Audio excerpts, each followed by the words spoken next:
మత్తయి సువార్త 2వ అధ్యాయము. మత్తయి సువార్త 2వ అధ్యాయం. మత్తయి సువార్త 2వ అధ్యాయములో మనం చూసుకున్నట్లయితే 1-2 వచనాలు మనం చదువుదాం. రాజైన హేరోదు దినములయందు యూదయ దేశపు బెత్లెహేములో యేసు పుట్టిన పిమ్మట ఇదిగో తూర్పు దేశపు జ్ఞానులు యెరూషలేమునకు వచ్చి, యూదుల రాజుగా పుట్టినవాడు ఎక్కడున్నాడు? తూర్పు దిక్కున మేము ఆయన నక్షత్రము చూచి. ఆమేన్. దేవుని స్తోత్రం. ఇక్కడ మనము గమనించినట్లయితే, ఇక్కడ చూచినట్లయితే ఆయన నక్షత్రము. చెప్పండి, ఎవరి నక్షత్రం? ఆయన నక్షత్రము. ఎవరి నక్షత్రం? ఆయన అనగా యేసు క్రీస్తు యొక్క నక్షత్రము. చూడండి, ఆయనలో ఒక నక్షత్రం ఉన్నది. ఆయన మాట ఆ నక్షత్రం వింటా ఉంది. హల్లెలూయా, హల్లెలూయా. అందుకే ఆ నక్షత్రంకి పేరు ఏంటంటే, అది మామూలు నక్షత్రం కాదు, అది యేసయ్య మాట వినే నక్షత్రం. హల్లెలూయా. ఏ మాట వినే? యేసయ్య మాట వినే నక్షత్రం. మీకు యేసయ్య పుట్టినప్పుడు ఏమండి ఆ నక్షత్రము పుట్టింది. దేవుని స్తోత్రం. యేసయ్య పుట్టినప్పుడు ఆ నక్షత్రం పుట్టింది. ఇదేంటండి, యేసయ్య పుట్టినప్పుడు నక్షత్రం పుట్టడం ఏంటి అని అంటే, ఆ నక్షత్రం ఏంటంటే దారి చూపే నక్షత్రం. ఏ నక్షత్రం అది? దారి చూపే నక్షత్రం. ఎవరికి దారి చూపే నక్షత్రము? ఎవరైతే రక్షకుడైన యేసుని తెలుసుకోవాలనుకుంటారో వారికి దారి చూపే నక్షత్రం అన్నమాట. చూడండి, సంఖ్యాకాండము 24వ అధ్యాయము. సంఖ్యాకాండము 24వ అధ్యాయం 17వ వచనములో అక్కడ ఒక నక్షత్రం మనకు కనపడుతుంది.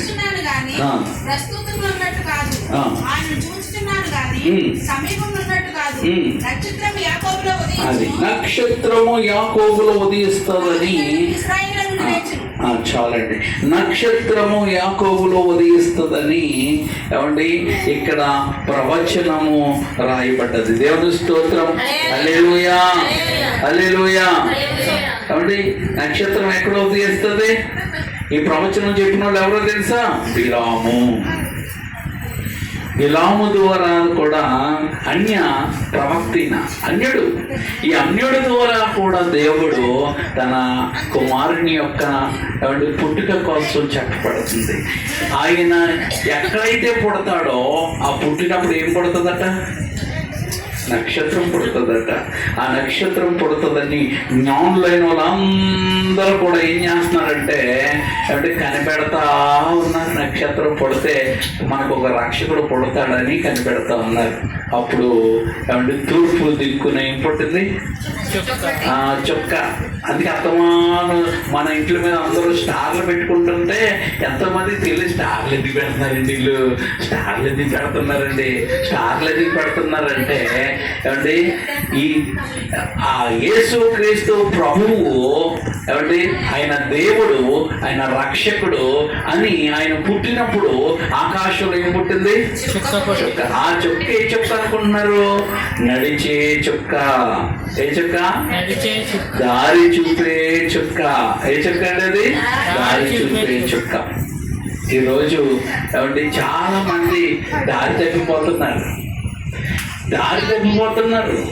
మరి దారి తప్పిపోయి అంటే ఎలా పడితే అలాగా తిరుగుతూ ఉన్నారు. క్రైస్తవులు అనుకున్న వాళ్ళు కూడా చాలా మంది దారి తప్పిపోతూ ఉన్నారు. అందుకే ఇంట్ల మీదేమో స్టార్లో, ఇంట్లోనేమో బార్లు అన్నట్టుగా ఏమండి వారి ఆత్మీయ స్థితులు లేవు. అందుకే చాలా మంది అన్యులు మారకుండా ఉండడానికి కారణం ఏంటంటే ఈ చుక్కలు. ఏ చుక్కలు? ఇంటి మీద చుక్కలు కాదు, నీవు నేను మనం అందరూ స్టార్స్. ఏమండి దానియేలు గ్రంథంలో చెప్పబడ్డది, ఎవరైతే దేవుని మాట విని దేవుడి మార్గములో నడుచుకుంటారో వారందరూ నక్షత్రాలట. బుద్ధిమంతులైన వాళ్ళందరూ నక్షత్రాలట. ఆ నక్షత్రం చూసి అనేక మంది ఏమవుతారండి? ఆ నక్షత్రము ద్వారా ఏసే దగ్గరికి వస్తారు. హల్లెలూయా. అలా జ్ఞానులు అలా జ్ఞానులు. దేవుని స్తోత్రం. అందుకే ఏమండి నక్షత్రం పుట్టినప్పుడట అనేక మంది బయలుదేరారట. పెట్లు పట్టుకొని సామాన్లు పట్టుకొని అన్నీ పట్టుకొని బయలుదేరారట. బయలుదేరి నక్షత్రం చూసుకుంటూ వెళ్తే ఏమండి ఆ నదులు అడ్డు వచ్చాయంట, అడవులు అడ్డు వచ్చాయంట, ఆఖరి సముద్రం అడ్డు వచ్చిందంట. ఇప్పుడు సముద్రం అడ్డు వస్తే ఏం చేస్తారా అమ్మా? ఒక ఓడను మాట్లాడుకొని ఆ ఓడకి వెళితే ఆ ఓడ ఎక్కడ తీసుకెళ్ళిందంట? ఆ ఓడ ఎక్కడ తీసుకెళ్ళింది అమ్మా? ఎర్ర సముద్రం దగ్గర తీసుకెళ్ళింది. ఎర్ర సముద్రం దగ్గరికి ఐగుప్తు దగ్గర తీసుకెళ్ళింది. ఐగుప్తు దగ్గరికి వెళ్ళిన తర్వాత ఆ ఎడారిలో దింపేసేయడట. దింపితే ఆకాశం వైపు చూస్తే స్టార్ ఉందంట. ఆ స్టార్ వీళ్ళు నడుస్తుంటే అది నడుస్తుందంట. ఈ మధ్యలోనే కొంతమంది ఏమైపోయారట, అడవిలో కొంతమంది ఆగిపోయారట రాలేక. కొంతమంది నదుల దగ్గర కొంతమంది ఆగిపోయారట. కొంతమంది ఏమో ఎడారి దగ్గరికి ఓడ దగ్గరికి వరకు వచ్చి ఆగిపోయారట. కొంతమంది ఓడ ఎక్కి ఓడ దిగి ఈ ఎడారిలో మేము బతకలేరో బాబు అని కొంతమంది ఆగిపోయారట. ఇలా ఆగిపోతే ఆఖరికి ఏమంటే ఇంచుమించుగా 1000 మంది 2000 మంది బయలుదేరిన వీళ్ళు ఆఖరికి ఎంతమంది అయిపోయారట అమ్మా? ఎంతమంది అయిపోయారని మనం ఎలా చెప్తున్నాం అంటే వాళ్ళు ఇచ్చిన బహుమానాలు బట్టి మనం చెప్తున్నాం. 3 అయిపోయారట ఆఖరికి. ఎంతమంది అయిపోయారమ్మా? 3. ఈ 3 కూడా ఎలాగైనా రక్షకుడిని తెలుసుకోవాలి. అందుకే నేను చెప్తున్నాను, యేసు ప్రభు దగ్గరికి వచ్చిన వారికి ఏముండాలంటే యేసు క్రీస్తు ప్రభు దగ్గరికి వచ్చిన వారికి ఏముండాలంటే పట్టుదల ఉండాలా. పట్టుదల ఉంటేనే ప్రభువును పట్టుకోగలుగుతారు. పట్టుదల లేకుండా ఏదో సాపీగా వెళ్ళి అలా కూర్చుందాం, నాకు మాటలేనే చూద్దాం అనుకున్న వాళ్ళు ఏనాటికి కూడా దేవుడు గొప్ప కార్యాలు చూడలేరు వాళ్ళు. అందుకే మన పెద్దలు కూడా అంటారు కదా, పట్టుదల ఉంటే కానిది లేదు. నువ్వు ప్రభు దగ్గరకు వచ్చి పట్టుదల ఉంటే నీ జీవితంలో కానిదే లేదు. అద్భుతాలు ఆశ్చర్య కార్యాలు మహత్కార్యాలు ఎన్నెన్నో కార్యాలు చూడడమే కాదు, నువ్వు సాక్షిగా నిలబడతావు. హల్లెలూయా. ఈరోజు చాలామంది యేసు ప్రభువుని నమ్ముకున్న వాళ్ళు నిష్ఠదరిద్రులుగా మారిపోవడానికి కారణం ఏంటనుకుంటున్నారు? ఏమండి వారి కుటుంబాల్లో ఏమి మేలు జరగకపోవడానికి కారణం ఏంటనుకుంటున్నారు? వారు అడుక్కు తినేటట్టుగా ఉండడానికి కారణం ఏంటనుకుంటున్నారు? మా యేసు క్రీస్తు ప్రభు వారిని వెంబడించడం మానేశారు. యేసు క్రీస్తు ప్రభువారు ఏమంటే చెప్పినట్లుగా చేయలేదు. కానీ ఈ 3 జ్ఞానులు ఏం చేశారు చెప్పండి? ఈ 3 జ్ఞానులు మాత్రం ఏది ఏమైనా చెప్పండి, ఏది ఏమైనా ఏం జరిగినా ఎలాగున్న పరిస్థితులు డబ్బు ఎంత ఖర్చు అయినా పర్వాలేదు, మేము మాత్రం ఏం చేయాలా? ఆ రక్షకుడిని దర్శించుకోవాలనుకున్నారు. ఎంత గొప్ప పట్టుదల చూడండి. మనకే ఉంటుంది పట్టుదల. పట్టు చీర కొనకపోతే నేను ఇంకా తిండి తిన్నాం మరేం చేయను, ఇంట్లో పని చేయను, మరేం ఏమీ చేయను అని అలిగే స్త్రీలు చాలామంది ఉంటారు. కొంతమంది అయితే కొంతమంది బండి కొనకపోతే నేను మీ మాట విన్నాం, మీరు చెప్పింది నేను చేయను, మరేం చేస్తారా? నేను ఇష్టం వచ్చినట్టు తిరుగుతాను. ఒకరికి అలాగే ఒక ఆవిడ 2 ఆడపిల్లలు 1 మగపిల్లడు. అయితే ఆ తండ్రి ఆటో నడుపుకుంటే ఆ కుమారుడు అంటే డిగ్రీకి వచ్చాడు. డిగ్రీకి వచ్చిన ఒకడే కొడుకు కాబట్టి అల్లరి ముద్దుగా చూసుకుంటాడు తండ్రి. చూసుకుంటుంటే నాకు బండి కొనవా అన్నాడు. ఒరే బండి కొన్నంత డబ్బులు ఏ బండి? ఇలాగా ఏది ఆ హీరో హోండా చిన్న బండి, ఏమంటే సుజుకి బండి ఈ కాదు, పెద్ద బండి. ఎలా ఉండాలా? గుర్రం మీద ఎక్కినట్టు ఉండాలన్నమాట. వెనకాలేమో ఇలా లేచిపోయినట్టు ఉండాలి. అంటే రేసింగ్ బండి. అది నేను కొనరా, చిన్న బండి కొంటాను, అంత స్తోమత లేదు, ఒకవేళ కొన్నా అది మంచిది కదరా, నష్టం జరుగుతుంది, వద్దురా అంటే కొనవా అని 6 రోజులు అన్నం మానేశాడట. ఏం పట్టుదలండి! 6 రోజులు అన్నం మానేశాడు. అంటే ఏమిటి? కీడు ఉన్నదని తెలిసి తండ్రి హెచ్చరించిన, తల్లి హెచ్చరించిన, అనేకులు చెప్పినా కానీ అంటే ఒప్పుకోకుండా భోజనం మానేశాడు. భోజనం మానేస్తే ఇంకా తప్పదని చెప్పి ఆ తండ్రి అప్పో సప్పో చేసి మొత్తానికి ఆ బండి కొన్నాడు. బండి కొని ఒక సేవ పెట్టాడు. ఒరే, నువ్వు రాత్రిలో మాత్రమే బండి ఎట్టుకెళ్ళకో, పగలు చక్కగా నువ్వు తీసుకొని రావాలి అని చెప్పాడు. అలాగే డాడీ అని మంచిగా అన్నాడు. ఆ తర్వాత ఏం చేశాడంటే, ఏమండి, ఎవడో పుట్టినరోజు అని వాళ్ళ నాన్నకి చెప్పకుండా రాత్రి మీదనే నెమ్మదిగా బండి దించేసుకొని వెళ్ళిపోయి ఆ పుట్టినరోజులో ఇప్పుడు ఏం చేస్తున్నారు అనుకున్నా, రాత్రిలో చేస్తున్నారు పుట్టినరోజు. అమ్మ నాన్నతో చేసుకోవట్లేదు. ఇలా యేసుప్రభు పుట్టినరోజు ఇలా చేసుకుంటున్నాం మనం. ఇలా చేయట్లేదు. ఇప్పుడు అర్ధరాత్రి 12 గంటలకి పెద్ద మెయిన్ రోడ్లోను, పెద్ద సెంటర్లోను, బ్రిడ్జి మీదలోను, ఏమంటే వీళ్ళు ఏం చేస్తున్నారంటే బీచ్ రోడ్డులోను ఈ కేకులు కోసే కార్యక్రమం పెడుతున్నారు.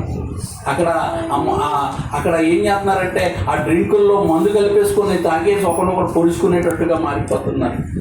ఎంత వెర్రి ఏలాకోలాలుగా మారిపోయింది ఇప్పుడు అంతా. ఒకప్పుడు పుట్టినరోజు అంటే తల్లి తండ్రి కుటుంబం అందరితో చేసుకునేవారు. అంటే ఒక పుట్టినరోజులో ఒక కేక్ కోయిస్తున్నారు ఈ కుర్రోళ్ళు అందరూ. అందుకే కుర్రోళ్ళతో కేకులు కోయించుకోవద్దు, తల్లిదండ్రులతో కేకులు కోయించుకోండి. ఈ కుర్రోళ్ళతో కేకులు వస్తున్నారు బాబు. ఈ కేక్ వస్తుంటే 2 కేక్ మీద కేక్ ఎట్టి పెట్టారు. ఆయన ఏం చేశారంటే కొయ్యరా అన్నాడు. అది ఎలా పోతున్నాడు, బొర్రట్టుకొని గుచ్చేశారు. గుచ్చేగానే అందులో పొలాలు ఉన్నాయి పంటకి. మరి ఒక చోట ఏం చేశారంటే, ఒరే కేక్ కొయ్యరా అని అది కేక్ కొద్ది ఆ పోమంటారు కదా, కొడతారు, మొహం అంతా కొట్టేశారు. అక్కడ అదేముంది, అక్కడ క్యాండిల్ ఉంది, ఇలాగ అన్నారు. ఆ క్యాండిల్ అడిగిపోయింది. అది పోమంటే పెట్రోల్ బేస్ అనమాట. అది అంతే, మొత్తం తల మొత్తం అంతా కాలిపోయింది. అంటే వికృతమైన చేష్టలు ఈరోజు. అంటే యూత్ పిల్లలు అన్న వాళ్ళు మేము పుట్టినరోజు చేసుకుంటాం. ఒకప్పుడు అనేవారు, అమ్మా నాన్న నాకు పుట్టినరోజు చెయ్యని దగ్గరికి వచ్చి అమ్మ నాన్నలు కోస్తే వాళ్ళు కేక్ పెడితే తినేవారు. ఇప్పుడు అమ్మ నాన్నతో చేసుకోరట. ఇప్పుడు ఎక్కడితో చేసుకుంటారట, ప్యాసం ఎవరిదమ్మా, పెన్స్తో పేషన్లకు వెళ్ళి ఆ అమ్మ నాన్నకి దుఃఖాలు పుట్టించేవారుగా చాలామంది ఉంటున్నారు. అలా ఉండద్దు. అలా చెయ్యొద్దు. ఆ కుర్రోడు ఏమయ్యాడో తెలుసా, బైక్ పట్టుకుని వెళ్ళి ఏమండి అటు నుంచి వచ్చి ఏం చేశారంటే కేక్ కోసేసుకున్నారు బాగానే. అటు నుంచి రేజింగ్లు పెట్టుకున్నారు. ఏంటమ్మా, నువ్వు గెలుస్తావు నేను గెలుస్తాను రేజింగ్లు పెట్టుకొని స్పీడ్గా వచ్చి డివైడర్ అంటారు కదా రోడ్డుకి, ఆ డివైడర్ని గుర్తేసి వెళ్ళి ఏమండి రూపాయలు చచ్చిపోయాడు. ఆ తండ్రి శోకం ఎంత. ఎందుకు ఈ మాట చెప్తున్నానంటే, ఇలాంటిది ఎందుకు చెప్తున్నానంటే, ఇలాంటి విషయాలు సీరియస్గా ఉండాలా. ఎటకరం ఎలా కోలంగా ఉండకూడదు. మీ అబ్బాయికి ఏమంటే ఏది మంచిదో ఏది చెడ్డో తెలిసాక మనం ఏదైనా వాళ్ళు. కానీ చిన్నపిల్లవాడికి చాక్ ఇచ్చామంటే వాడు ఏం చేసుకుంటాడు, చెయ్యంతా కోసేసుకుంటాడు. కాబట్టి ఆ జ్ఞానం ఎలా వస్తుందంటే యేసు క్రీస్తు ప్రభు దగ్గరికి వదిలిస్తే వస్తుంది. అందుకే బైబిల్ గ్రంథంలో ఉంది, బుద్ధి జ్ఞానము సర్వ సంపత్తులు ఆయనకి అద్దున్నాయి. ఈరోజు ఈ కుర్రోడు ఇక్కడ కూర్చొని నేను అంటున్నాడండి. ఎందుకంటున్నాడు, ఆ వాక్యానికి లోబడ్డాడు కనుక. ఈరోజు అనేక మంది వాక్యం విన్నా లోబడలేని వాళ్ళు అనేక మంది ఉన్నారు. వాళ్ళ వల్ల వారి తల్లిదండ్రులకి వారి కుటుంబాలకి ఏమొస్తున్నాయంటే శోకము. అందుకే మేము ఒక మాట చెప్తాను, ఈరోజు యేసు క్రీస్తు ప్రభు నమ్ముకున్న ద్వారా ఏమంటే ఆ చుక్కను వెంబడించడం మానేశారు జ్ఞానులు. ఈరోజు మనం దేన్ని వెంబడించాలా, ఏమంటే మనం ఎవరిని వెంబడించాలంటే వాక్యాన్ని వెంబడించాలి. ఆ వాక్యం మనకు ఆశీర్వాదం దగ్గర తీసుకెళ్తుంది. ఆ వాక్యం మన రక్షకుడి దీవెనలు మనం పొందుకునేట్లుగా చేస్తుంది. దేవుని స్తోత్రం. ఇప్పుడు చుక్క వాక్యానుసారంగా నడుచుకున్న మనము వాక్యాన్ని అవలంబిస్తే ఈ చుక్క డైరెక్ట్గా ఎక్కడ తీసుకెళ్తుంది అంటే యేసయ్య ఉన్న ఇంటి దగ్గర తీసుకెళ్తుంది. యేసయ్య ఏమండి, మరి యేసయ్య పాకలో కదా పుట్టాడు, మరి ఇంట్లో ఏంటండి అని అడుగుతుంటే వీళ్ళు ఎప్పుడు బయలుదేరి అనుకున్నారు, యేసు ప్రభు ఎప్పుడు పుట్టాడో అప్పుడు చుక్క పుట్టింది అక్కడ. అది వెంబడించుకొని ఈ అడవులు, నదులు, సముద్రాలు, ఎడారులు ఇవన్నీ దాటుకొని రావడానికి అందుకు ఎంతకాలం పట్టింది? ఎంతకాలం పట్టింది? ఇంచుమించుగా 1.5 సంవత్సరం అయిపోయింది. ఇంచుమించుగా 1 సంవత్సరం 2 సంవత్సరాలు వచ్చేసాయి. 1 సంవత్సరము 2 సంవత్సరాల దగ్గరకు వచ్చాయి. అప్పుడు హేరోదు రాజు ఉన్నాడు కదా, వెళ్ళారు ఈ జ్ఞానులు. అంటే ఈ జ్ఞానులు ఏం చేశారంటే కరెక్ట్గా ఎడారిలో వంటలు వేసుకొని వచ్చి ఆ యెరూషలేము దగ్గరికి వచ్చేటప్పటికి రాజు ఎక్కడ పుడతాడమ్మా? రాజులు ఎక్కడ పుడతారు? రాజు రాజకోటలో పుడతాడు, అంతేకాని పాకల్లో పుడతాడా? అందుకని వీళ్ళు ఏమనుకున్నారంటే ఈ రాజుగారు ఉన్నారు కదా, ఈ రాజుగారికి పుట్టుంటారు, అందుకే అని ఆ చొక్కని చూడటం అంటే ఆ ఊరు వచ్చాక చొక్కను వదిలేశారు. అమ్మ కొంతమందికి ఏంటంటే కొంతమందికి దేవుళ్ళు వచ్చాక దేవుణ్ణి వదిలేస్తారు, ఆశీర్వాదం వచ్చాక దేవుణ్ణి వదిలేస్తారు, పిల్లలు పుట్టలేదంటారు, పిల్లలు పుట్టాక దేవుణ్ణి వదిలేస్తారు, పిల్లలు పుట్టమని చేయబోయే దేవుడు పిల్లలు పుట్టాక దేవుడు వస్తారు. కొంతమంది ఆరోగ్యం కోసం అడుగుతారు, ఆరోగ్యం వచ్చేసాక దేవుడు వదిలేస్తారు. కొంతమంది సంపద కోసం అప్పులు అయిపోయామండి అంటారు, అప్పులన్నీ కూడా దేవుడు ఏమంటే సమృద్ధి నుంచి తీర్చేస్తున్నారు, దేవుడు వదిలేస్తారు. అంటే వీళ్ళు కూడా అలాగే వదిలేశారు. ఏమంటే దారి చూపే చుక్కను ఇప్పుడు దారి చూపే దేవుడిని వదిలేస్తారు కొంతమంది. ఇన్ని రోజులు ఏ దారి లేదు మరి ఏవయ్యా నువ్వే దిక్కయ్యా అన్నారు. ఆ దిక్కైన దేవుడు నిలబడి నీ కుటుంబాన్ని అంతటిగా ఆశీర్వదిస్తే ఇప్పుడేం చేస్తారు? అన్ని తీరేక ఆ దారి చూపే దేవుడిని వదిలేస్తారు. కాబట్టి ఇల్లు వదిలేసి ఎక్కడికి వెళ్ళారు? రాజమందిరానికి వెళ్ళారు. ఆ రాజమందిరానికి వెళ్తే ఆ రాజు ఎవరు అనుకుంటున్నారు? హేరోదు. ఏమండి వాళ్ళ భార్యలు వాళ్ళందరూ ఉన్నారు. ఏంటి నా భార్యలు ఏమన్నా గర్భవతులు ఎవరున్నారా అని పిలిచాడు. పిలిస్తే ఎవరికి గర్భం లేదు, ఇదే గర్భం లేదు. ఎక్కడ చూస్తేనేమో రక్షకుడు పుట్టాడు అన్నారు. శాస్త్రులు మీరందరూ చెప్పే వాళ్ళందరూ మేధావులు అందరూ రండి అని పిలిచాడు. పరిసయ్యులు శాస్త్రులు అందరూ వచ్చేసారు. వాళ్ళు వచ్చి ఇక్కడ ఒక రాజు పుడతారని వీళ్ళు చుక్క చూసి వచ్చారంట, మీరు అన్ని జాగ్రత్తగా చూసి చెప్పండి అంటే వాళ్ళు ఏమండి వాళ్ళ గ్రంథాలు ఇప్పి ఏమండి మేకా గ్రంథం 5:2 మేకా గ్రంథం చూడండి. మీకా గ్రంథంలో వారి గ్రంథాలు ఇప్పారు.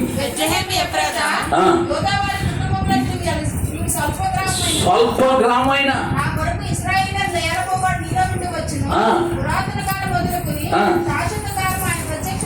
దేవుని స్తోత్రం. ఎక్కడి నుంచి వస్తాడు ఈ రక్షకుడు అని వాళ్ళు అడిగితే ఆ యూద ప్రవక్తలు ఆ శాస్త్రుల పరిశీలన గ్రంథాలు చదవన్నారు. ఓరు బాబు యెరూషలేములోంచి రాడు, నువ్వు యెరూషలేములో రాజు కుటుంబంలోంచి ఇక్కడ యెరూషలేములోంచి రాడు, మరి ఎక్కడి నుంచి వస్తాడు ఆయన? బెత్లెహేములోంచి వస్తాడు. అది అల్పమైన దాంట్లోంచి ఆయన వస్తాడు. ఈరోజు నేను అదే చెప్తున్నాను. ఏమండి దేవుడికి ఆ డబ్బున్న వాళ్ళు ఇష్టం, వీళ్ళు ఇష్టం, వాళ్ళు ఇష్టం, నా దగ్గర ఏమీ లేదు, నాకు సమస్యలు ఉన్నాను, నాకు ఇరుకులు ఉన్నాను, నాకు ఇబ్బందులు ఉన్నాను, ఆ దేవుడు నన్ను కరుణిస్తాడా అనకో. ఆయన ఎవరిని కరుణిస్తాడంటే ఎవరైతే దీనులుగా తగ్గించుకుంటారో, ఏమంటే ఎవరు ఆపదలో ఉంటారో వారికి ఆయన సహాయం చేసేవాడు. అందుకే ఏమంటే వాళ్ళు ఎప్పుడైతే ఆ చుక్క మళ్ళీ చూశారు బయటకు వచ్చి, ఎప్పుడైతే ఆ ప్రవచనాలు చూసేసిన తర్వాత అప్పుడు ఈ బెత్లెహేములో పుడతాడంటే బయటకు వచ్చి చుక్కను చూశారు. అప్పుడు ఈ రాజు అంటాడు, మీరు వెళ్ళి దర్శించుకొని రండి, నేను కూడా వెళ్ళి దర్శించుకుంటాను అన్నాడు. అంటే ఎప్పుడైతే చుక్కను చూస్తారు, చుక్క కూడా మళ్ళీ ఏం చేస్తుంది? మళ్ళీ నడుస్తుంది. ఇప్పుడు బెత్లెహేముకి తీసుకెళ్ళలేదు, వాళ్ళే నజరేతుకి తీసుకెళ్ళింది. ఎందుకంటే బెత్లెహేములో లేడు. ఇప్పుడు ఆయన ఎక్కడున్నాడు? నజరేతులో ఉన్నాడు. ఎక్కడున్నాడు? పాకలో లేడు, ఇంటిలో ఉన్నాడు. అంటే ఇప్పుడు యేసు ప్రభుకి ఇంచుమించుగా ఏమండి 1.5 సంవత్సరం పైగా, అంటే ఇక్కడ తిరుగుతున్నారు కదా 2 పిల్లలు, ఆ టైప్లో దేవుని స్తోత్రం. అలాగ ఉన్నాడు ప్రభు, ఉయ్యాల్లో ఉన్నాడు అండి. అప్పుడు వారు వచ్చి ఆ బాలుడిని ఏం చేశారు? దర్శించుకొని బాలుడి దగ్గర సాగిలపడ్డారు. ఏం పడ్డారు? సాగిలపడి నమస్కారం చేసి 3 బహుమతులు ఇచ్చారు. అందుకే క్రిస్మస్ అంటే సమర్పణ. చెప్పండి, క్రిస్మస్ అంటే సమర్పణ. ఇప్పుడు ప్రభు దగ్గర నేను వచ్చేసానని కాదు, నిన్ను సమర్పించుకోవాలా. అందుకే ప్రభువుని ఏమంటే దర్శించుకున్న వారు ప్రభుకి ఏమిచ్చారంటే కానుకలు ఇచ్చారు. ఏమిచ్చారు? కానుకలు. ఏమంటే వారి కానుకలు కూడా జ్ఞానవంతంగానే ఉన్నాయి. కానీ వారు చేసిన పొరపాటుకు ఏమైందంటే ఇంచుమించుగా ఏమంటే అనేక మంది పిల్లలు చచ్చిపోయారు. వధ జరిగింది. ఎందుకు అంటే ఆ ఏ రోజు లెక్కేసుకున్నాడు, వీళ్ళు వచ్చినప్పుడు వెళ్ళినప్పుడు ఆ 2 సంవత్సరాల లోపల ఉన్న పిల్లలందరిని ఏం చేయమన్నాడు? చంపేయండి అన్నాడు. ఎంత దారుణం అండి. కానీ ఏమంటే యేసు ప్రభు భద్రపరచబడ్డాడు, యేసు ప్రభు ఎదిగాడు. ఆ తర్వాత జ్ఞానులు ఏమంటే దేవదూత చెప్పింది మీరు వేరే మార్గాన్ని వెళ్ళండి అని స్వప్నం ద్వారా వేరే మార్గాన్ని వాళ్ళు వెళ్ళిపోయారు. విషయం ఏంటంటే వారు ఇచ్చిన కానుకలు చాలా ప్రత్యేకంగా ఉన్నాయి. ఎన్ని కానుకలు అంటే 3 కానుకలు ఇచ్చారు. ఒకటి ఏంటి చెప్పండి? బంగారము, 2 సాంబ్రాణి, 3 బోళము. బంగారము దేనికి గుర్తు అంటే ఆయన రాజులకు రాజు, ఏమంటే ఆయన ప్రభువులకు ప్రభువు కనుక ఈ పుట్టిన బాలుడు ఎవరంటే రాజులకు రాజు. అందుకే ఇక్కడ రాజులకు రాజు అని మేము తెలుసుకొని వచ్చామన్నారు. ఏమండి ఆయన ఎవరు చెప్పండి? రాజులకు రాజు. ఈరోజు యేసు క్రీస్తు నువ్వు నేను నమ్ముకుంటే ఆయన ఎవరు అనుకుంటున్నావు? ఆయన రాజులకు రాజు. ఆయన త్వరగా రాబోతున్నాడు. మరి ఈ లోకానికి మరి ఎందుకంటే వచ్చాడంటే ఆయన మహిమనంతా వదులుకొని నీకోసం నా కోసమే ఈ లోకానికి ఆయన దిగి వచ్చాడు. హల్లెలూయా. అందుకే యేసుక్రీస్తు ప్రభువారు ఈ లోకానికి ఎందుకు వచ్చారంటే నిన్ను నన్ను మానవులందరినీ రక్షించడానికి మానవధరిగా వచ్చాడు. ఆ మహిమను వదిలి. రెండోది ఏంటంటే రెండోది బోళము. బోళం దేనికి గుర్తు అంటే యాజకత్వానికి గుర్తు. ధూపం అదేంటి సాంబ్రాన్ని దేనికి గుర్తు? యాజకత్వానికి. అందుకే సాంబ్రాన్ని వేస్తూ ఉంటారు దేవుడికి ఇంపైన ధూపముగా. యాజకుడు అన్నవాడు కూడా సాంబ్రాన్ని వేస్తాడు. ఏమండి కాబట్టి సాంబ్రాణి అనగా ప్రధాన యాజకుడు. ఈయన ఎవరమ్మా? ప్రధాన యాజకుడు. మనందరినీ నడిపించడానికి ఆయన, మనందరి పక్షంగా ప్రార్థన చేయడానికి ఆయన మనకు ప్రధాన యాజకుడిగా ఉంటాడు. దేవునికి స్తోత్రం. హల్లెలూయా. మూడోది ఏంటంటే బోళము. మూడోది ఏంటమ్మా? బోళం అంటే మనకి ఇక్కడ లేదు, ఉండదు, ఇక్కడ ఉండదు మనకి. ఏమంటే ఇక్కడ మనదంతా ఎలాగంటే మనది గోయి తీసి కప్పెట్టాడు, కాల్చేయడం, ఈ రెండే మనకి ఇక్కడ. అక్కడైతే అలా కాదు, ఒక గృహ ఉంటుంది. ఏమంటే మమ్మీలు చూసారా? మమ్మీలాగా భద్రపరుస్తారు అనమాట. ఇప్పుడు ఒక చనిపోయిన వ్యక్తికి ఏం చేస్తారంటే శుభ్రంగా స్నానం చేసి ఒక బోళం అనేది రాసి గుడ్డ చుడతారనమాట. ఏం చుడతారు? కాలు కానించి మొత్తం గుడ్డ చుట్టేసి ఒక చక్కటి గృహలో ఒక బల్ల మీద అలా పడుకు పెడతారు, అంతే. అదే సమాధి అక్కడ. అందుకే మీకు పెట్టుల్లో పెట్టి పెడతారు అన్నమాట ఈజిప్ట్లో. అర్థమవుతుందా? అది ఏమవుతుందంటే పురుగు పట్టనివ్వదు, అది చేదుగా ఉంటుంది బోళం అనేది. ఒక మాటలో మనం చూస్తే బోళం దేనికి ఉపయోగిస్తారంటే చనిపోయిన వారికి పూయడానికి ఉపయోగిస్తారు. అర్థమైందమ్మా? అయితే మరి చనిపోయిన పిల్లోడికి ఆ చనిపోయిన వాళ్ళు పూసేది ఎందుకు ఇచ్చారండి జ్ఞానులు అంటే ఆయన చనిపోయిన వారందరినీ కూడా ఆయన బ్రతికిస్తాడు. కారణం ఏంటంటే ఆయన చనిపోవడానికి వచ్చాడు ఈ లోకానికి. ఎందుకు వచ్చాడు? ఎవరి కోసం? మనందరి కోసం చనిపోయి తిరిగి లేస్తాడు. ఈరోజు ఎవరైతే అప్పుల్లో ఉన్నారో, ఇరుకుల్లో ఉన్నారో, అనారోగ్యంతో ఉన్నారో, సమస్యల్లో ఉన్నారో, బాధల్లో ఉన్నారో, ఇక్కట్లో ఉన్నారో, ఎవరికి చెప్పుకోలేనంత సమస్యలు ఉన్నారో వారందరినీ కూడా చనిపోవడానికి సిద్ధమవుతున్న వారందరినీ దేవుడు ఏం చేస్తాడంటే విడిపిస్తాడు. దేవుని స్తోత్రం. ఏం చేస్తాడమ్మా? విడిపించడానికి. ఆయనే మన మరణము, మనందరి తరపున ఆయనే మరణం పొందేశాడు. దేవుని స్తోత్రం. అందుకే నిన్ను నన్ను ఏమంటే విడిపించగలిగిన సమర్థుడైన. ఈరోజు చాలా మంది మనము ఏమంటే ఈ లోకానికి వచ్చారు రక్షిస్తామని. ఎవరిని రక్షిస్తారంటారంటే మంచోళ్ళనే రక్షిస్తారట. అమ్మా ఎవరమ్మా? మంచోళ్ళనే రక్షిస్తారు, చెడ్డోళ్ళందరినీ శిక్షించేస్తారు. నేను అంటాను, నిజంగా గుండెల మీద చేసుకొని చెప్పండి, ఇప్పుడు నేను పుట్టినప్పటి నుంచి ఇప్పటి వరకు ఏ చిన్న అబద్ధం ఆడలేదండి, చిన్న పాపం చేయలేదండి, చిన్న దొంగతనం చేయలేదండి, చిన్నది ఏది నేను చేయలేదండి అన్న వాళ్ళు ఇక్కడ ఎవరైనా ఉంటే చెయ్యొద్దండమ్మా. నిజంగా చెయ్యొద్దండి. ఎవ్వరు ఉండరు. ఆఖరికి గాంధీ మహాత్ముడిని అడిగారంట, అయ్యా నువ్వు మహాత్ముడు కదా, నువ్వు ఎప్పుడైనా దొంగతనం చేసావా, నువ్వు ఎప్పుడైనా ఎవరినన్నా దూషించావంటే అప్పుడు అన్నాడంట, నేను స్కూల్కి వెళ్ళినప్పుడు ఎన్నో పెన్సిల్ నేను దొంగతనం చేశానని చెప్పాడంట. రియల్గా చెప్పమంటే ఈసారి ఏమంటే నువ్వు అందరూ మంచోళ్ళు అంటే మనం మంచోళ్ళు అన్నట్టు ఉంటాం, కానీ రియల్గా చెప్పవలసి వస్తే మనలో చాలా మందిలో లోపాలు ఉండక తప్పు.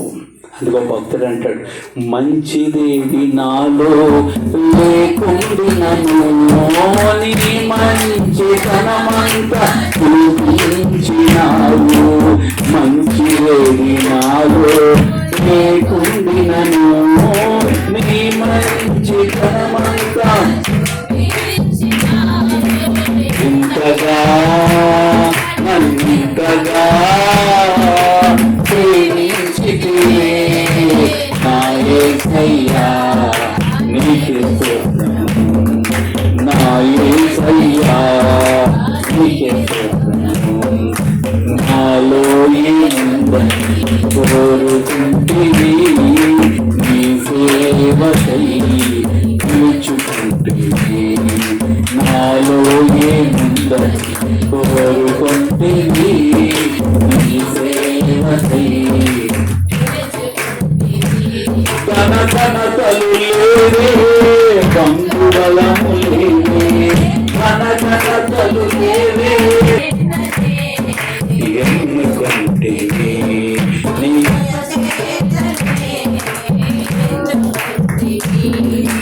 నాలో ఏముందని కోరుకుంటివి, నీ సేవకై.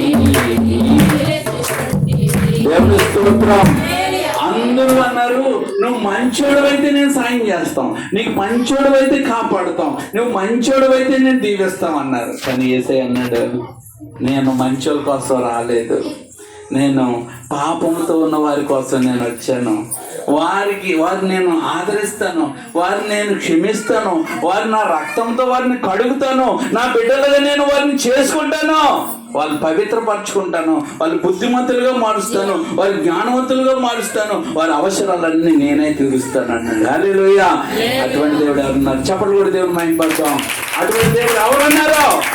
అందరూ మంచోళ్ళు కాపాడుతున్నా అన్న వాళ్ళే, పాపం లేనోడే నాకు కావాలన్న వాళ్ళే. కానీ యేసయ్య అన్నాడు, పాపంతో వాళ్ళు నాకు కావాలన్నాడు. హల్లెలూయా. చూడండి ఎంత బాగుంది. ఏమండి, అందరూ మంచోళ్ళేరండి, నేను భోజనం పెడతామంటే ఎవడున్నాడు మంచోడు? ఎవడున్నాడు? అందుకే ఏమండి ఎవరు వెళ్ళలేదు అక్కడికి. కానీ ఎవరైతే పాపంతో ఉన్నారో, ఎవరైతే శాపంతో ఉన్నారో, ఎవరైతే సమస్యలు ఉన్నారో వారు రారంటే ఎవడు పరిగెట్టుకుని వస్తున్నాం. అలాగా తెలియక చాలా మంది ఏం చేస్తున్నారంటే, మేము మంచోళ్ళు అని ఏం చేస్తున్నారు? మోసగించుకుంటున్నారు. మంచోళ్ళను మోసగించుకొని ఏయో నదుల్లో దూరితే, నదుల్లో మునిగితే మనం శుద్ధి అయిపోతాం అనుకుంటున్నారు. నదుల్లో మునిగితే లోనున్న పాపం ఎలా శుద్ధి అవుతుంది?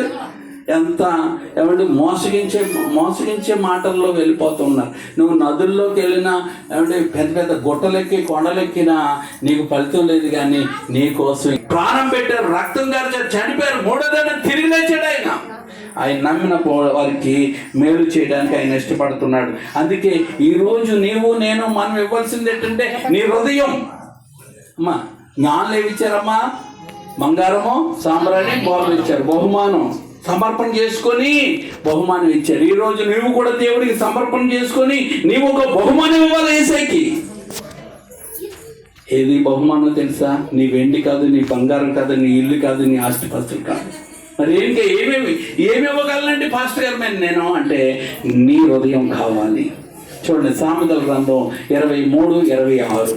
దేవుడికి ఇవ్వాల్సింది ఏమి ఇవ్వక్కర్లేదమ్మా. దేవుడు సర్వసంపన్నుడు. నా కుమారుడా అంతే, నీ హృదయం నాకు కావాలి. ఈ రోజు నీ హృదయమే నాకు కావాలి. నీకున్నది ఏమి నాకు అక్కర్లేదు, నీ హృదయం నాకు ఇమ్ము. ఎందుకు ఇవ్వాలయ్యా? ఇస్తే నేను నీ హృదయంలో కొలువు ఉంటాను, నీ హృదయంలో నిన్ను నివాసించి నిన్ను దీవిస్తానన్నాడు యేసయ్య. హల్లెలూయా. ఇంకొక చక్కటి మాట మనం చూసుకుందాం ప్రియులారా. హల్లెలూయా. హృదయం ఇవ్వగలవా? మరి ఆ దేవుడికి నీ హృదయం ఇవ్వగలవా? ఆయన కోరుకుంటున్నాడు. అలాగే నువ్వు హృదయం ఇస్తే దేవుడు ఆశీర్వదిస్తాడంటే. యెషయా గ్రంథం 61వ అధ్యాయం, 61వ అధ్యాయం 8వ వచనం. యెషయా గ్రంథము 61:8 ఏలయనగా న్యాయము చేయుట యెహోవాకు నాకు ఇష్టం, ఒకడు అన్యాయంగా ఒకని సొత్తు పట్టుకుంటా నాకు అసహ్యం. సత్యమును బట్టి వారి క్రియా ఫలమును వారికి ఇచ్చును, వారితో నిత్య నిబంధన చేస్తాను. దేవుడికి ఎవరిష్టం అంటే ఏమండి, న్యాయముగా జీవించే వాళ్ళంటే దేవునికి ఇష్టం అంట. అన్యాయంగా జీవించే వాళ్ళు దేవుడికి ఇష్టం ఉండదు. చాలా మంది అంటారు ఏమండి న్యాయంగా వ్యాపారం చేస్తే, ఏమండి న్యాయంగా పనులు చేస్తే, ఏమండి న్యాయంగా కాంట్రాక్టులు చేస్తే, ఏమండి న్యాయంగా ఉంటే ఈ లోకంలో బతకలేమండి. ఈ లోకంలో బతకలేకపోతే బతకలేవు, కానీ దేవుడి దృష్టిలో నువ్వు దూరం అయిపోతావు. ఏమండి ఆశీర్వాదం ఇచ్చింది ఎవరు? ఆరోగ్యం ఇచ్చింది ఎవరు? అభివృద్ధి పరిచింది ఎవరు? ఆవిడ కాపాడుతున్నది ఎవరు? మరి ఆ దేవుడికి నచ్చినట్టు బతకుండా నీ సొంత తెలివితేటలతో ఈ లోకంలో సైతాన్ ఆలోచనలు కలిగి ఈరోజు చాలా మంది త్రాగుడు, జూదము, ఏమంటే వ్యభిచారం, మోసం ఇలాగ ఇంతగా చక్కగా సాక్ష్యం చెప్పింది అమూల్య. ఎంత బాగుందో నిజమే. ఏమంటే భర్త బాగుంటే ఇల్లు బాగుంటుంది, భార్య బాగుంటే ఇల్లు బాగుంటుంది. భర్త భార్యలు బాగోకపోతే ఏమంటే ఆ పిల్లలకి నరకమే, ఆ బంధువులకి నరకమే, ఆ కుటుంబాలన్నీ నరకమే. ఈరోజు ఏమంటే కుటుంబాలు బాగులేవు. ఇందాక ఆ పాస్టర్ గారికి ఉదయం చెప్పాను, ఏమంటే ప్రేమించి పెళ్లి చేసుకుందంట ఒక ఆవిడ. అమ్మ ప్రేమించి వాళ్ళ నాన్నగారికి ఆ అమ్మాయి ఒక్కరితే, వాళ్ళ నాన్నగారికి ఆ అమ్మాయి ఒక్కరితే. ఆ అమ్మాయి పుట్టిన తర్వాత వాళ్ళ నాన్నగారికి కలిసి వచ్చిందంట. 50 కోట్లు పైగా సంపాదించేసాడు. సంపాదించిన తర్వాత ఏమండి ఆ అమ్మాయికి పెళ్లి చేద్దాం అనే టైంలో వచ్చి, నాన్నగారు నేను ఒక అబ్బాయిని ప్రేమించాను, నాకు పెళ్లి చేయాలి మీరు అన్నదంట. వద్దమ్మా నేను చూసి నీకు పెళ్లి చేస్తాను. లేదు చేయాలి అతనితోనే అంటే, అతను అందంగా బాగా ఈడు జోడు సరిపోయిందంట. ఈయన కూడా సరే నా కూతురు ఎంత ఇష్టపడుతుంది కదా అని పెళ్లి చేసేసాడు. పెళ్లి చేసేసి కొన్ని రోజులు బాగున్నారు. ఈయన ఫోన్కి మెసేజ్లు వస్తానంట, హాయ్ డియర్, హాయ్ బంగారం, ఆయన వస్తున్నట్టు. ఏంటి ఇలా వస్తున్నాయి మా ఆయన ఫోటోలకి అని చూసి ఈ అమ్మాయి ఏమండి ఇంకెవరి చేస్తే అలా ఆయన ఈయన కాకుండా ఇంకొక ఇద్దరుతో లిటిగేషన్ పెట్టుకుని తిరుగుతున్నాడట. అప్పుడు అనుకుందా, అప్పుడు అడిగిందంట, అడిగితే నా ఇష్టం అన్నాడట. ఓహో ఇలా ఉందా అని ఈవిడ ఇతరులు లిటిగేషన్ పెట్టుకొని తిరగడం మొదలెట్టిందంట. అప్పుడు ఈయనకి తెలుసు అన్నాడట, ఏంటంటే నువ్వు ఇలా చేస్తే నేను అలా చేయను. ఇప్పుడు ఏంటంటే నల్లా కాదు కదా, నువ్వెంత అన్నాడు కదా. ఇద్దరు తీసుకెళ్ళి ఓయోకి తీసుకెళ్ళి రూములు బుక్ చేసుకుందంట. ఈవిడ కూడా ప్రేమించక ముందే ఆడితో కూడా తప్పుడు నడకలు నడిచిందంట. ఆఖరికి ఏమైందంటే ఆవిడ ఆ కుర్రవాళ్ళు అనిపించి ఆమెను చంపేశారు. ఎంత దారుణం చూసారా? ఎందుకు ఈ కుటుంబాలు పాడైపోయి? ఈ పైన ఆకర్షణ ప్రేమలు కాదో. అందుకే ఎవరైతే యేసు క్రీస్తులో ఉండి తన భర్త కోసం ప్రార్థన చేస్తే తన భర్తను మారుస్తాడు, తన భార్య కోసం ప్రార్థన చేస్తే తన భార్యను మారుస్తాడు, తన కుటుంబం కోసం ప్రార్థన చేస్తే తన కుటుంబాన్ని మారుస్తాడు, తన ఇంటి పరిస్థితుల కోసం ప్రార్థన చేస్తే యేసు క్రీస్తు తన మహిమలో పరిస్థితులన్నిటినీ మారుస్తాడు దేవుడు. అందుకే ఆధారం లేని వాళ్ళు సూసైడ్ చేసుకుంటారు. ఏమంటే ఈ ఆధారం ఉన్న వాళ్ళు అద్భుతాలు చూస్తారు. హల్లెలూయా. ఈ ఆధారం దేవుని వాక్యం అనే ఆధారం నువ్వు చేసుకోగలిగితే నా జీవితాల్లో పాడైపోయిన కుటుంబాలు బాగవడమే కాదు, పనికి మాలిన కుటుంబాలు ఆశీర్వాదకరమైన కుటుంబాలుగా దేవుడు మారుస్తాడు. హల్లెలూయా, హల్లెలూయా. అందుకే నేను చెప్తున్నాను, నీ హృదయాన్ని దేవుడికి ఇచ్చేయి ఈరోజు. అందుకే నేను చెప్తున్నాను, సత్యంలో నడుచుకో. ఒక మంచి మాటను నేను చూపించాలని కోరుతున్నాను. దేవుని స్తోత్రం. హల్లెలూయా, హల్లెలూయా. అందుకే ఒక మంచి మాటను నేను చూపించాలి మీకు అని కోరుతున్నాను. ఈ మాటను మీరు జ్ఞాపకం చేసుకోండి. సామెతల గ్రంథం 24:21 సామెతల గ్రంథం.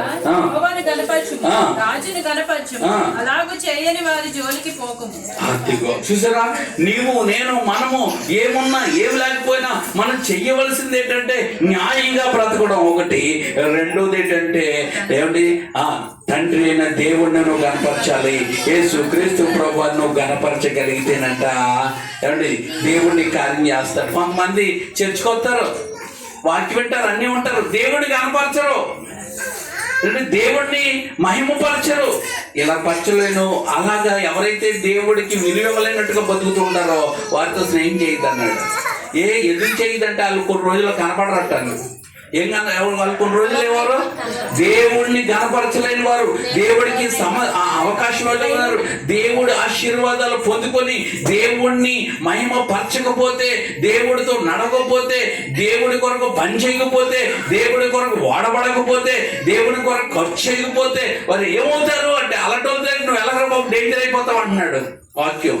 ఎందుకు ప్రభు అంటే నేను నాశనం అయిపోతున్న వాళ్ళేమో గొప్పగా దీవించి ఆశీర్వదించి పెడితే వీళ్ళు ఈరోజు ఏం చేయట్లేదు, నా దగ్గర రాకుండా ఏం చేస్తున్నారు, మందని స్నేహాలని అవని ఇవ్వని అలాగని ఎలాగని ఏం చేస్తున్నారు, అరిష్టం వచ్చినట్లుగా నన్ను అవమానపరిచి తిరుగుతున్నారు. వాళ్ళు గతి ఎలా ఉంటుందో తెలుసా? 22 చదవండి. అట్టి వారికి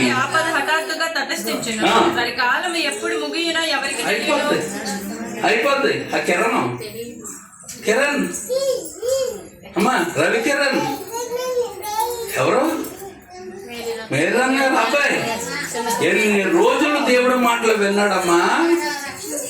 చూసారా ఏమైందో?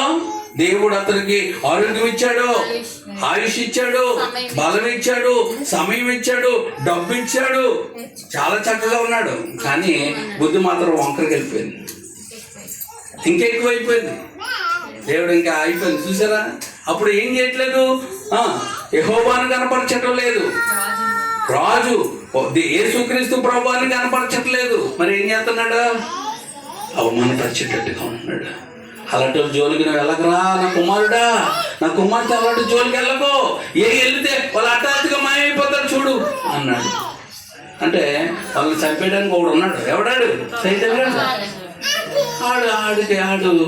ఆడేం చేస్తాడంటే, ఆడేం చేస్తాడమ్మా, సైకోగాడాడు, చంపేస్తాడు మనుషులను బతకనాడు. ఏసైతే కరుణ కలిగినాడు, జాలి కలిగినాడు, ప్రేమ కలిగినాడు. ఏడిస్తే ఎన్న పట్టుకుంటాడు, ఆడు ఏడిసినా వదలడాడు. అది ఎలాంటాడు అమ్మా, చాటిస్ట్ కట్టాడు, నన్ను చంపేసే వరకు వదలడాడు. అందుకే నువ్వు దేవుని వైపు ఉంటే దేవుని కాపుదల కంచె ఉంటుంది. హల్లెలూయా. నువ్వు దేవుడిని గణపరుస్తూ దేవుడికి విలువ ఇవ్వాలా, దేవునికి ఏమి ఇవ్వాలో ప్రాధాన్యత ఇవ్వాలా. ఇగో ప్రార్థన అంటే ఇక ఎంత దూరం కాదు, పాస్టర్ గారు ఎంత దూరం అని మీతో వస్తామని రావాలి. అది అంత దూరం అండి, ఎంత దూరం అండి. వెళ్ళలేదంటే ఒకప్పుడు ఎన్నిసార్లు వెళ్ళి మునిగావు, ఎన్నిసార్లు వెళ్ళి చేసావు, ఎన్నిసార్లు తిరిగావు. ఇప్పుడు మునగక్కర్లేదు, తెరగక్కర్లేదు, ఉనిపోక్కర్లేదు. చక్కగా ఎంత మంచి దగ్గరికి దేవుడు నడిపిస్తున్నప్పుడు దేవుడి కొరకు నువ్వు వాడపడాలా. దేవుడి దగ్గరికి నువ్వు వచ్చావంటే దేవుడు నిన్ను ఆశ్రయించుకున్నాడు. నా కుమారుడు నన్ను గణపరచడానికి వచ్చింది, నా కుమారుడు నన్ను గణపరచడానికే వచ్చాడు. దేవుడు చూస్తున్నాడు. హల్లెలూయా. అందుకే నిన్ను నీ బిడ్డల చుట్టూ ఆయన కాపుదల కంచె వేస్తాడు. అలా కాకుండా దేవుడిని లెక్క చేయకుండా ఎలా పడితే అలాగిపోయి అసలు దేవుడిని నడిపించినట్టుగా నువ్వు లోపడకపోతే 24-22 వచనం చూడండి. ఏముందండి మా అక్కడ? అటు వారికి ఆపద ఎప్పుడు ఏమవుతుందో తెలియదు. హఠాత్తుగా భయంకరమైన మాటలు వింటాం. అందుకే అక్కడ ఏముందంటే పైన చూడండి, గణపరచండి. ఏం చేయండి? నన్ను గణపరచండి, నన్ను గణపరచండి అని ప్రభు చెప్పాడు. హల్లెలూయా. అందుకే ఈ కుటుంబంలో నేను ప్రశాంతికి పుట్టిందట మాట. ఏమాట పుట్టింది? ప్రభు నేను కనపరచాలా, చాలా రోజులు అయిపోయింది, నేను సరిగా లేను, ఇక నేను చాలా కాదు. అబ్బాయి ఎంత మంచి పాట పాడాడండి, ఎంత మంచి పాట పాడాడు అమ్మా. నిషేధించిన రాయి మూలకు తల రాయి అయ్యేటట్టు చేయారు. నిషేధించిన రాయి మూలకు తల రాయి అయ్యేలాగా చేయి. ఎవరంటారు?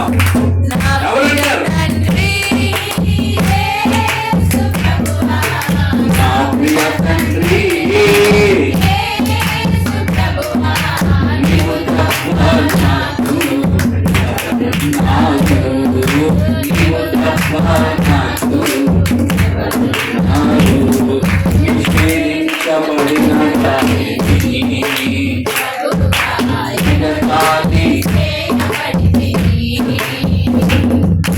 నిషేధించబడిన